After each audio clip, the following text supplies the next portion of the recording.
Hello. ഡ്രസ്സുകൾക്കൊക്കെ കൂടെ attach ചെയ്യാൻ പറ്റുന്ന ഡോറി ഉണ്ടല്ലോ, തിന്നായിട്ട്. അതെങ്ങനെയാണ് തയ്യാറാക്കുന്നതെന്നാണ് ഇന്ന് കാണാൻ പോകുന്നത്. അതിനായിട്ട് നമ്മൾ തയ്ക്കുന്ന മെറ്റീരിയലിൻ്റെ ഇതേപോലെ 1 ഇഞ്ച് വീതിയിൽ എത്ര ആവശ്യമുണ്ടോ, വള്ളിക്ക് എത്ര ആവശ്യമുണ്ടോ അത്രയും നീളത്തിൽ ഇങ്ങനെ മെറ്റീരിയൽ കട്ട് ചെയ്തെടുക്കുക. ഇന്നിവിടെ നമ്മൾ ഡോറി തയ്യാറാക്കുന്ന ലൂപ്പ് ടേണർ ഉപയോഗിച്ചാണ്. ഇതാണ് ലൂപ്പ് ടേണർ. ഇങ്ങനെ നീളത്തിൽ അറ്റത്തൊരു വളയമൊക്കെ പിടിപ്പിച്ച് ഇങ്ങനെയാണ് ഇത് വരുന്നത്.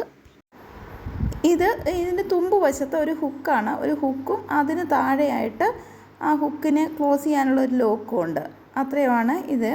ഇനി ഇതെങ്ങനെയാണ് നമുക്ക് ചെയ്യുന്നതെന്ന് നോക്കാം. അപ്പോൾ നമ്മൾ കട്ട് ചെയ്ത് എടുത്തിരുന്ന ആ ക്ലോത്ത് എടുത്ത് ഇങ്ങനെ സ്റ്റിച്ച് ചെയ്യാം. നേരെ നടുക്ക് വെച്ച് മടക്കി, 1 ഇഞ്ച് വീതിയായിരുന്നല്ലോ, അതിൻ്റെ നേരെ നടുക്ക് വെച്ച് മടക്കി നമ്മൾ ഇങ്ങനെ സ്റ്റിച്ച് ചെയ്ത് വിടുകയാണ്. സ്റ്റിച്ച് ചെയ്ത് വിടുന്നത് ഞാൻ ആ പ്രഷർ ഫൂട്ടിൻ്റെ ഒരു കാലിൻ്റെ അത്രയൊരു വലിപ്പം, ആ പ്രഷർ ഫൂട്ടിൻ്റെ ഒരു 1 സൈഡ് ഇതുണ്ടല്ലോ, ആ ഫൂട്ടറിൻ്റെ ആ 1 സൈഡിൻ്റെ വീതി എത്രയുണ്ടോ ആ ഒരു വീതി അനുസരിച്ചാണ് ഞാൻ ഇങ്ങനെ തയ്ച്ച് പോകുന്നത്. അപ്പം ഒരേ അകലത്തിൽ വേണം, പല പല വീതി മാറി മാറി പോകരുത്. ഒരേ ആ ഒരു വലിപ്പത്തിലാണ് നമ്മൾ ഈ വള്ളി മുഴുവൻ ഒന്ന് സ്റ്റിച്ച് ചെയ്ത് വിടുക. ഇനിയിപ്പം നമ്മൾ ചെയ്യാൻ പോകുന്നതെന്ന് പറഞ്ഞാൽ നമ്മുടെ ലൂപ്പ് ടേണർ ഉപയോഗിച്ചാണ് ഇനി ചെയ്യാൻ പോകുന്നത്. അത് എടുത്ത് ഇതിൻ്റെ നമ്മൾ സ്റ്റിച്ച് ചെയ്യുമ്പോൾ ഒരു ഹോൾ ഉണ്ടാകുന്നുണ്ടല്ലോ, ആ ഹോളിനകത്തുകൂടെ കയറ്റി വിടുകയാണ്. ഉണ്ടല്ലേ, ബാലൻസ് ക്ലോത്ത് ഒത്തിരി കൂടുതലുണ്ടെങ്കിൽ ബാലൻസ് ക്ലോത്ത് കട്ട് ചെയ്യുക. ഇതിപ്പോൾ അധികം കൂടുതലില്ലാത്തതുകൊണ്ട് ഞാൻ ആ ബാലൻസ് ക്ലോത്ത് കട്ട് ചെയ്യാതിട്ടില്ല. അപ്പം ഇത് കയറ്റുമ്പോൾ നമ്മൾ ഈ ഹുക്കിൻ്റെ താഴത്തെ ആ ലോക്ക് ഉണ്ടല്ലോ, ആ ലോക്ക് താഴോട്ട് നിൽക്കണം, അല്ലെങ്കിൽ ക്ലോത്തിൽ ഉടക്കും. അതുകൊണ്ട് താഴോട്ട് വെച്ചുകൊണ്ട് നമ്മൾ ഇതിനകത്തൂടെ ഇങ്ങനെ കയറ്റി വിടുകയാണ്. നമ്മുടെ വള്ളി ശരിയാക്കി ഇപ്പം നമുക്ക് എടുക്കാം കേട്ടോ. അതിങ്ങനെ ഫുള്ള് എത്ര നീളമുണ്ടോ അത്രയും നീളവും, നമുക്ക് ഇതിന് നല്ല നീളം ഉള്ളതുകൊണ്ട് ആ ക്ലോത്ത് മുഴുവൻ ഇതിനകത്തോട്ട് എത്രയും വലിയ വള്ളിയാണോ നമുക്ക് വേണ്ടത് അത്രയും ഫുള്ള് ഇതിങ്ങനെ അങ്ങ് കയറ്റുക കേട്ടോ. കയറ്റിയതിന് ശേഷം നമ്മൾ ഈ ടിപ്പിൽ കൊണ്ടുവന്നിട്ട്, ഇപ്പോൾ ഹുക്ക് വെളിയിൽ വന്നല്ലോ, ഈ ഹുക്ക് നൂലൊക്കെ പൊങ്ങി നിൽപ്പുണ്ടെങ്കിൽ അതൊന്ന് കട്ട് ചെയ്ത് വിടുക. ശേഷം അതിൻ്റെ ആ ടിപ്പിൽ നമ്മളിങ്ങനെ നമ്മുടെ അവിടുത്തെ ക്ലോത്ത് ഉണ്ടല്ലോ, ആ ക്ലോത്ത് ഇവിടെ നിന്ന് ഉടക്കിയെടുക്കുവാണ്. ആ ഹുക്കിലോ കൊണ്ടൊന്ന് ഉടക്കിയെടുക്കുവാണേ.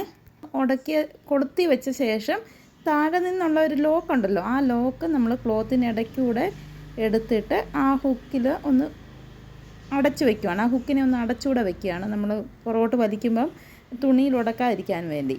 ശേഷം നമ്മൾ പെയ്യെ ഒന്ന് സൂക്ഷിച്ച് ആ ടിപ്പ് വശം നമ്മളൊന്ന് സൂക്ഷിച്ച് ഇതേപോലെ ഇങ്ങനെ വലിച്ച് ഉള്ളിലേക്കാക്കുക. ഇനിയിപ്പം ഉണ്ടല്ലോ, ഇനിയിപ്പോൾ പരിപാടി എളുപ്പമായി. നമുക്ക് ആ താഴെയുള്ള ഒരു റിങ് ഉണ്ടല്ലോ, ആ റിങ്ങിൽ പിടിച്ച് ഇങ്ങനെ പെയ്യെ വലിച്ച് ഇപ്പം നമ്മുടെ ആ ഡോറി ആയിട്ടുണ്ട് കേട്ടോ. അകത്തൂടെ ഇങ്ങനെ വലിഞ്ഞ് വരികയാണ്, കണ്ടില്ലേ. ഇത് പണ്ടൊക്കെ ഇതുണ്ടാക്കാൻ എന്തൊരു ബുദ്ധിമുട്ടായിരുന്നു. നൂല് വെച്ച് വലിച്ച് ചിലപ്പോൾ നൂല് പൊട്ടിപ്പോവും, അങ്ങനെയൊക്കെ മെനക്കേടൊക്കെ ആയിരുന്നു. ഈ ഒരു ടൂളുള്ളപ്പോൾ നല്ല എളുപ്പമാണ് കേട്ടോ. ഇതിങ്ങനെ വലിച്ച് ഇതുണ്ട്. ഇതിപ്പോൾ ഇങ്ങനെ വെളിയിലെത്താറായി കഴിഞ്ഞ് കണ്ടോ, ഇപ്പം കാണാവേ, ഇതുണ്ട് അതിൻ്റെ ടിപ്പ് വശം കണ്ടു. ഇനിയിപ്പോൾ നമുക്ക് ഇതിനകത്തുനിന്ന് ഇങ്ങനെ വലിച്ചെടുത്താൽ മതി. ഇത് ഞാൻ ഈ ഡോറി തയ്യാറാക്കിയ മെറ്റീരിയൽ ഈ കട്ടിങ് എൻഡിൽ നിന്ന് നമ്മളിങ്ങനെ പിടിക്കുമ്പോൾ നൂല് ഊർന്നൂർന്ന് വരുന്ന ഒരു സൈസ് മെറ്റീരിയൽ ആയതുകൊണ്ട് ഒത്തിരി നൂലൊക്കെ ഇങ്ങനെ പൊങ്ങി വന്നിട്ടുണ്ട്. അതുകൊണ്ട് നൂല് ഇടയ്ക്ക് ഉടക്കുമെന്നൊരു പേടിയുണ്ട്. എങ്കിലും നമ്മൾ സൂക്ഷിച്ച് വലിച്ചിട്ട് നൂല് ഇങ്ങനെ ഇടയ്ക്ക് ഉടക്കുന്നുണ്ട്. അത് ഉടക്കുന്ന നൂലൊന്ന് വിട്ട് കൊടുത്താൽ മതി. നേരത്തെ ഓർത്തില്ല, അല്ലായിരുന്നെങ്കിൽ ആ ടിപ്പിലൂടെ ഒരു സ്റ്റിച്ച് ചെയ്താലും ഇങ്ങനെ നൂല് വലിയ വരായിരുന്നു. ഇപ്പം കണ്ടില്ലേ, ഇതുപോലെ നമുക്ക് ആ ഉള്ളിൽ നിന്ന് ഡോറി ഇങ്ങനെ വലിച്ചെടുക്കുകയാണ്. നല്ല കനം കുറഞ്ഞ ഉരുണ്ട ഡോറിയാണ്. അപ്പോൾ നമുക്കിത് ഫുള്ളിങ്ങനെ വലിച്ചെടുക്കാം. ഇത് ബ്ലൗസിൻ്റെയോ ചുരിദാറിനോ ഒക്കെ നമ്മൾ ഇങ്ങനെ അറ്റാച്ച് ചെയ്യാൻ ഉപയോഗിക്കാവുന്നതാണ്.